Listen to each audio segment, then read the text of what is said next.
In the next 2 minutes, you will become a 33% better photographer or your money back, guaranteed. I just made that up. But I do believe that with a few simple techniques, you can really up your photography game on your travels or in any photography. You don't need any fancy cameras. In fact, I'm going to assume that you're probably shooting with a smartphone. Many things go into a great photo, but I'm going to focus on two main things, and that's composition and light. The first rule of composition is the rule of thirds, and this is the one that you'll probably use the most. Imagine a tic-tac grid overlaying your photo.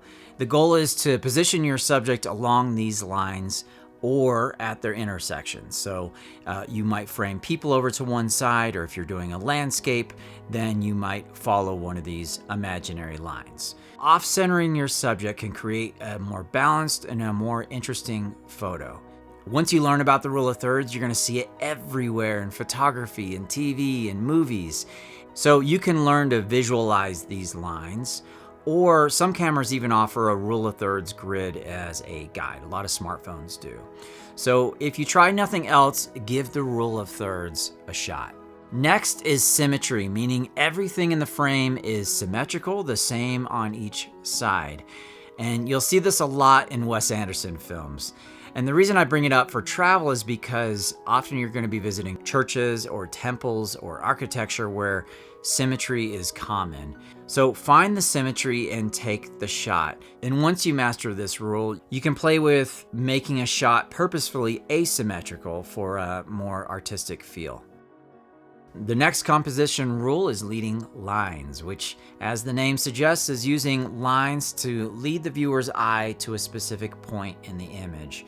So roads, paths, fences, even natural elements like rivers or mountains can act as leading lines into your photo. And this technique adds depth and dimensions to an otherwise flat image. Also, did you know that a puppy gets a hug and a baby giggles every single time you click the like and subscribe button below? It's true. Just try it. I'll wait for you. Just try it. Like, subscribe, giggles, hugs. It's a beautiful world, and I sincerely appreciate it. Thank you.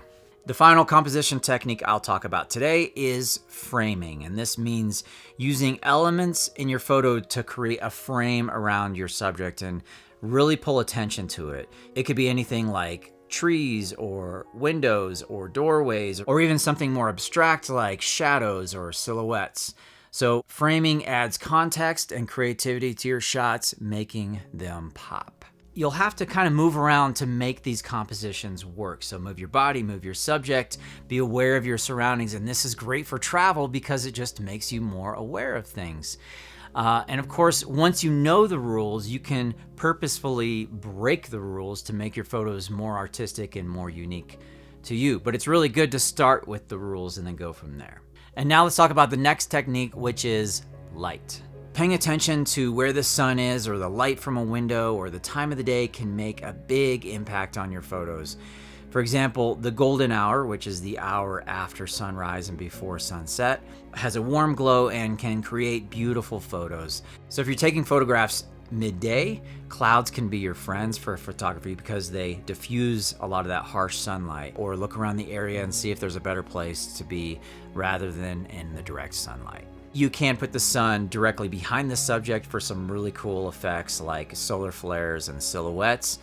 But if that's not your goal, I would keep the sun at your back when taking a photo.